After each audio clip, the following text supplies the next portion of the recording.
రాహువు ఏ వయసులో యోగిస్తాడు? మధ్య వయసులో రాజయోగం ఇస్తాడా?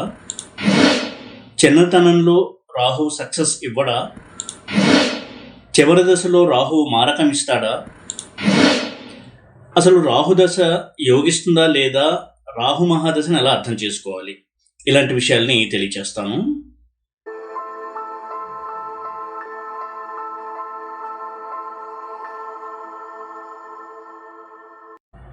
ఓం నమో వెంకటేశాయ. జ్యోతిషరత్నాకరం ఛానల్కి స్వాగతం. ఈ వీడియోలో రాహు తన మహాదశలో జాతకుడికి ఎటువంటి ఫలితాలను ఇస్తాడు, ఏ వయసులో రాహు మహాదశ వస్తే ఎటువంటి ఫలితాలు ఉంటాయి, ఎలా అర్థం చేసుకోవాలి, ఎటువంటి జాగ్రత్తలు తీసుకోవాలి, ఇలాంటి విషయాల్ని తెలియచేస్తాను. రాహు మహాదశ అనేది చాలా యునిక్, పెక్యులర్ దశ. ఒక వ్యక్తికి రాహు మహాదశ వచ్చింది అంటే పూర్వకర్మల్ని బలంగా అనుభవింప చేయడానికి వచ్చినటువంటి దశగానే చూడాలి. ఎందుకంటే రాహుకేతులు ఇద్దరూ కూడా పాస్ట్ లైఫ్ కర్మల్ని, పాపపుణ్యాలని కావచ్చు, సుఖదుఖాలని ఖచ్చితంగా బలంగా ఇచ్చేటువంటి గ్రహాలు.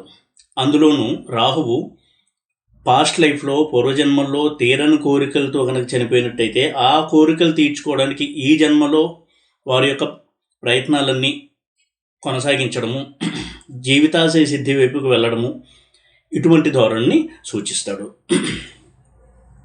ఇంత ముఖ్యమైనటువంటి గ్రహము రాహువు. అందుకే రాహుని పాస్ట్ లైఫ్ కర్మని బలంగా ఇచ్చేటువంటి గ్రహంగానే చూడాలి.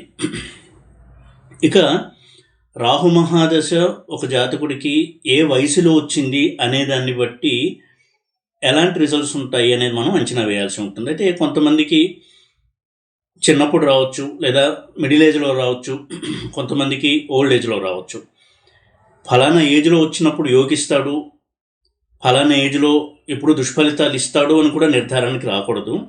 అయితే రాహు యొక్క ప్లేస్మెంట్ ఎంతవరకు శుభత్వాన్ని ఇవ్వగలడు, ఇలాంటి అంశాలని పరిగణలోకి తీసుకుని మనం అంచనా వేయాల్సి ఉంటుంది. ప్రతి గ్రహానికి మెచ్యూరిటీ ఏజ్ అనేది చెప్పబడింది. పరిణితిని చెందేటువంటి ఒక ఏజ్, వయసు. రాహుకి 48 సంవత్సరాల మెచ్యూరిటీ ఏజ్ని, 42 సంవత్సరాల మెచ్యూరిటీ ఏజ్ అని, 2 రకాల మెచ్యూరిటీ ఏజ్ని చెప్పారు. అయితే 48 కనుక రాహు యొక్క మెచ్యూరిటీ ఏజ్ తీసుకున్నట్టయితే మిడిల్ లైఫ్లోగా మనం చూడాల్సి ఉంటుంది. అంటే మెచ్యూరిటీ ఏజ్ దాటిన తర్వాత అప్పుడు కనుక రాహు మహాదశ వస్తే రాహువు చాలా స్ట్రాంగ్గా రిజల్ట్స్ని ఇస్తాడు. ఇక్కడ స్ట్రాంగ్ అనేది తీసుకోవాలి తప్ప పాజిటివా నెగిటివ్ అనేది తీసుకోకూడదు. అది పాజిటివ్ అయి ఉండొచ్చు, నెగిటివ్ అయి ఉండొచ్చు. అయితే రాహువు కొన్ని రాశుల్లో, కొన్ని స్థానాల్లో చాలా పాజిటివ్ రిజల్ట్స్ ఇస్తాడు. కాబట్టి మెచ్యూరిటీ ఏజ్ దాటిన తర్వాత కనుక రాహు మహాదశ ఆ స్థానాల్లో కనుక ఉన్నట్టయితే తప్పకుండా పాజిటివ్ రిజల్ట్సే ఎక్కువగా ఉంటాయి. అంటే తనని తాను సమీక్షించుకొని తనని తాను ఇంకా బెటర్ పర్సన్గా తీర్చిదిద్దుకోవడానికి ఆ రాహు మహాదశ అనేది సహాయపడుతుంది. ఉదాహరణకి ఉపచయ స్థానాల్లో రాహు చాలా బాగా యోగిస్తాడు. 3, 6, 10, 11 ఇవి ఉపచయ స్థానాలు. అయితే అందులో 10 అనేది కేంద్ర స్థానం కూడా అవుతుంది. కాబట్టి 3, 6, 11 కనుక తీసుకున్నట్టయితే చాలా మంచి ఫలితాలను ఇస్తాడు రాహువు. అందులోనూ 48 సంవత్సరాలు దాటిన తర్వాత కనుక వచ్చినట్టయితే సాధారణంగా మంచి ఫలితాలనే ఇస్తాడు. ఇదొక సూత్రంగా మనం గుర్తుపెట్టుకోవాలి. అలాగే రాహు ఏ రాశిలో ఉన్నాడో ఆ రాశ్యాధిపతి కనుక యోగంలో ఉంటే రాహు చాలా మంచి ఫలితాలను ఇస్తాడు, యోగకారకుల్లా పనిచేస్తాడు. అలాగే రాహు రాశ్యాధిపతి కనుక పాడైనట్టయితే దుష్ఫలితాలని రాహు కూడా ఇస్తాడు. ఇవన్నీ చాలా ఫండమెంటల్ సూత్రాలు ఇవి. ఇక రాహు యోగిస్తే ఎటువంటి ఫలితాలు ఇస్తాడు? Power and authority, celebrity status, luxuries, ఇవన్నీ ఇచ్చేటువంటి గ్రహం రాహు. అందులోనూ కలియుగంలో రాహుదే చాలా ఆధిపత్యము. టెక్నికల్ ఎడ్యుకేషన్లో రాణించడము, టెక్నికల్ జాబ్స్ చేయడము, అందులో కూడా చాలా మంచి ప్రతిభను కనపరచడము, సాహసంతో కూడుకున్నటువంటి వృత్తుల్లో రాణించడము. అంటే ఫ్లైట్ నడిపేటువంటి పైలట్స్ ఉదాహరణకి, ఇటువంటి రంగాల్లో రాణించడము, ఫైర్ ఫైటింగ్ రంగంలో రాణించడము, సాహసంతో కూడుకున్నటువంటి వృత్తులన్నీ కూడా రాహు బాగా రాణింపచేస్తాడు. అలాగే సర్జన్స్లో కూడా చాలా క్రిటికల్ సర్జరీలో చేయడంలో మంచి పేరు తెచ్చుకుంటూ ఉంటారు కొంతమంది డాక్టర్లు. అది కూడా రాహు చలవే. ఇలా రాహు మహాదశ వచ్చినప్పుడు మనకి యోగిస్తుందా లేదా అనేది రాహు ఇచ్చేటువంటి ఫలితాలని చాలా మటుకు మనకి ఆ క్లూస్ అనేవి దొరుకుతాయి. ఇక రాహువు ఏ వయసులో యోగిస్తాడు, ఏ వయసులో కష్టాలను ఇస్తాడు అనుకని చూసినట్టయితే చిన్నతనంలో వచ్చినా, మధ్య వయసులో వచ్చినా, ఓల్డ్ ఏజ్లో వచ్చినా 2 రకాల ఫలితాలు ఇవ్వగలడు. అయితే మధ్య వయసు తర్వాత కనుక వచ్చినట్టయితే కొంత ఇలాంటి ఉపచయ స్థానాలు యోగకారక పొజిషన్లో ఉంటే చాలా మంచి ఫలితాలే ఎక్కువగా ఇస్తాడు. చిన్నప్పుడు రాహు ఎటువంటి ఫలితాలు ఇస్తాడని కనుక చూసుకున్నట్టయితే చిన్నతనంలో రాహు మహాదశ వచ్చినప్పుడు ఉదాహరణకి ఎడ్యుకేషన్ చేసేటువంటి టైంలో ఒక 10th క్లాస్ లేదా ఇంటర్మీడియట్ టైంలో కనుక రాహు మహాదశ స్టార్ట్ అయింది, లేదా పుట్టిన 5 సంవత్సరాలకే రాహు మహాదశ స్టార్ట్ అయింది అంటే అతను క్రిటికల్ ఎడ్యుకేషన్ చేసేటువంటి టైంలో, ఈ రోజుల్లో ఇంటర్మీడియట్ ఆ ఏజ్లో కనుక రాహు మహాదశ నడుస్తున్నట్టయితే దాన్ని ఎలా చూడాలి అని కనుక చూసినట్టయితే రాహువు యోగిస్తే మంచి ఫలితాలను ఇస్తాడు, మంచి టెక్నికల్ ఎడ్యుకేషన్ ఇస్తాడు. అయినా కానీ కొంతవరకు అబ్స్టకల్స్, ఎక్కువగా కష్టపడాల్సి రావడము, ఇటువంటి పరిస్థితుల్లో జాతకం నుంచి అప్పుడు సక్సెస్ని ఇస్తాడు. రాహు చిన్నతనంలో తన మహాదశలో యోగించినట్టయితే ఎడ్యుకేషన్ సక్సెస్ని ఇస్తాడు, ఫారిన్లో ఎడ్యుకేషన్ చేయడము, ఇటువంటి మంచి ఫలితాలు ఇస్తాడు. ఇదే రాహువు కనుక చిన్నతనంలో వచ్చి నెగిటివ్ కాంబినేషన్లో కనుక ఉన్నట్టయితే ఎడ్యుకేషన్ సరిగ్గా సాకపోవడము, చెడు వ్యసనాలు, చెడు స్నేహితుల వలన రాంగ్ ట్రాక్లోకి వెళ్ళి చదువుని కెరియర్ని పాడు చేసుకోవడము, భోగ విలాసాలకి అడిక్షన్స్కి లోనవ్వడము, ఇటువంటి ధోరణి ద్వారా ఆ జాతకుని చాలా చాలా ఇబ్బందులకి గురి చేసి జీవితాశయం సిద్ధి వైపుకు వెళ్లకుండా కేవలం వ్యసనాలతో, భోగ విలాసాలతో, ఈ రోజులో చూసినట్టయితే అడిక్షన్స్, డ్రగ్ అడిక్షన్స్, ఇలాంటి వాటికి గురయ్యేలా చేస్తాడు రాహువు. ఒక ఏజ్ను మనం కన్సిడర్ చేసినప్పుడు ఆ ఏజ్లో రాహు మహాదశ కూడా చాలా ఇంపార్టెంట్. చదువు సరిగ్గా సాకపోవడము, చెడు స్నేహాలు, చదువు మీద క్లారిటీ లేకపోవడము, నేల విడిచి సాము చేయడము, అంటే చిన్నప్పుడే నేను బిజినెస్ చేస్తాను లేదా సినిమాల్లోకి వెళ్ళిపోతాను అని చాలా విపరీతమైనటువంటి ఆశల్లో బతకడము, ఇల్యూషన్స్లో, భ్రమంలో బ్రతకడము, తీరా రాహు మహాదశ అయిపోయిన తర్వాత అవేవి కూడా సాధించకుండా చతికిలపడి అప్పుడు జీవితం అంటే ఏంటో అర్థం చేసుకోవడం మొదలుపెట్టి కృషి చేసి పైకి రావాలనేటువంటి ప్రయత్నంలో ముందుకెళ్ళడం, ఇలా సాగుతుంది చిన్నప్పుడు కనుక రాహు మహాదశ వచ్చినట్టయితే.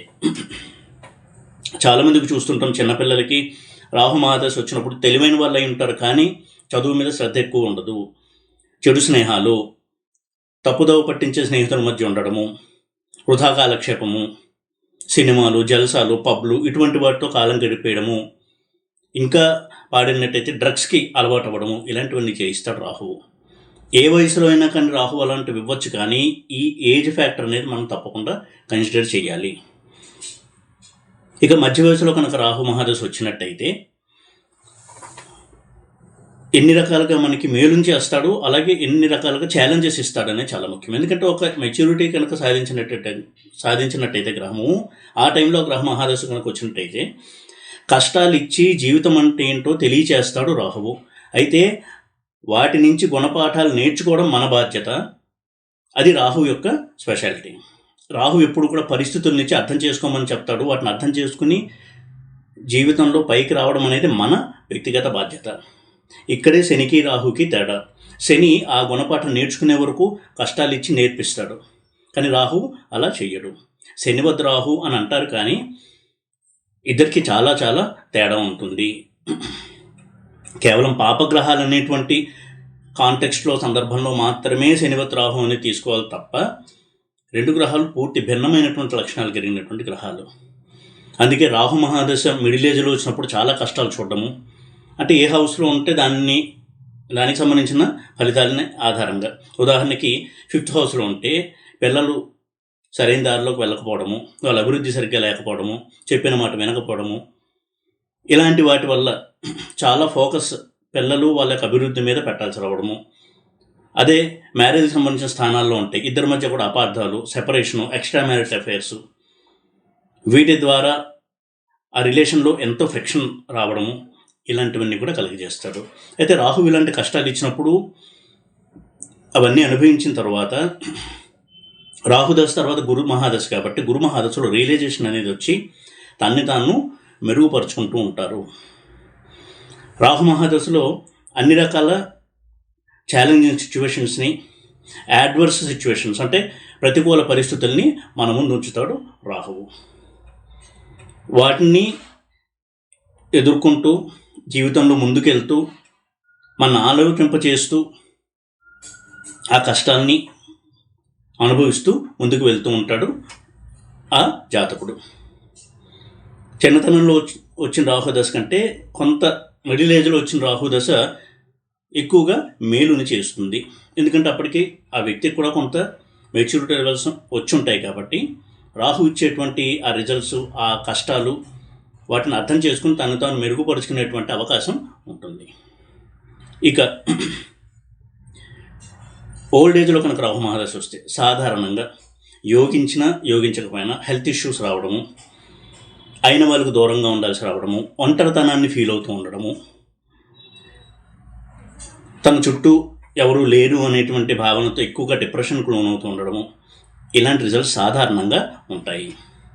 కుటుంబ సమస్యలు, ఆరోగ్య సమస్యలు జాతకుని ఎక్కువగా ఇబ్బంది పెడుతూ ఉంటాయి ఓల్డ్ ఏజ్లో కనుక రాహు మహాదశ వచ్చినట్టయితే.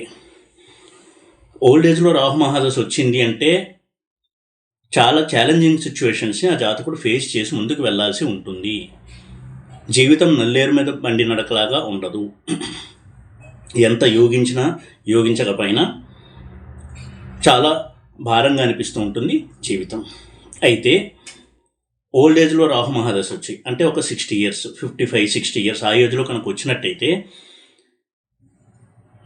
ఎంత యోగించినా ఆ రాజయోగాల్లో కూడా కొంత డిసప్పాయింట్మెంట్స్, నిరాశ, నిస్పృహలు ఇవి ఇస్తూ ఆ యోగాన్ని ఇస్తాడు. రాహు ఎప్పుడూ కూడా మిడిల్ ఏజ్లో వచ్చినప్పుడు ఆ జాతకుడు రాహువు ఇచ్చేటువంటి కష్టాలు, సమస్యలు వాటిని అర్థం చేసుకుని తన్ని తాను మెరుగుపరుచుకునేటువంటి అవకాశం ఉంటుంది. చిన్నప్పుడు ఇస్తే ఒక రకమైనటువంటి ధోరణి, ఒక రకమైన సమస్యలు ఉంటాయి.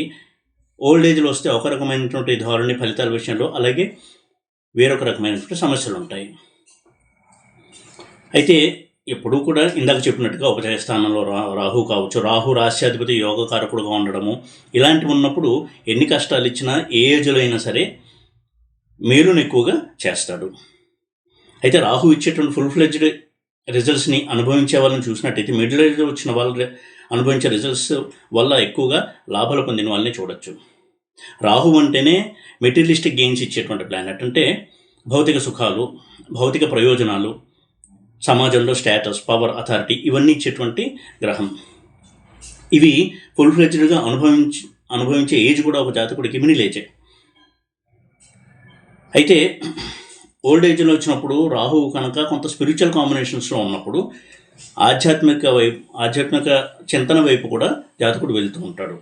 ఆ ఆధ్యాత్మిక చింతన కూడా కుటుంబ సమస్యలు, ఒంటరితనము ఇవన్నీ ఇచ్చి దాని ద్వారా ఆధ్యాత్మిక చింతన వైపు మరలుస్తాడు రాహువు. అయితే అక్కడ రాహు ఒక్కడి ప్లేస్మెంట్ కాకుండా రాహువుకి గురువుతో కనెక్షను, పంచమాధిపతితో కనెక్షను, పుత్రకారక గ్రహంతో కనెక్షను ఇవన్నీ కనుక ఉన్నట్టయితే తప్పకుండా ఆధ్యాత్మిక చింతన వైపు జాతకుడిని తీసుకెళ్తాడు. అంతవరకు ఎక్కువగా దైవ చింతన, ఆధ్యాత్మిక చింతన చెయ్యని వ్యక్తులు కూడా రాహు మహాదశ రాగానే అటువంటి సాధనలు ఎక్కువగా చేస్తూ ఉంటారు. ఈ విధంగా రాహు ఓల్డ్ ఏజ్లో కొంత మేలుని చేస్తాడు. చిన్నతనంలో కూడా రాహు సక్సెస్ ఇచ్చినప్పుడు వారి జీవితంలో టర్నింగ్ పాయింట్ అంతా కూడా రాహు ఇస్తాడు. టెక్నాలజీలో రాణించడం అంటే తనకి డెస్టినీలో ఏ టెక్నాలజీ ఉందో లేదా ఏ కెరియర్ ఉందో దాని వైపుకి జాతకుడిని మరలుస్తాడు. ఆ జాతకుడికి ఆలోచనలు ఆ వయసులో ఆ రంగం వైపే ఎక్కువగా ఆసక్తిని కలిగిస్తూ ఉంటాయి.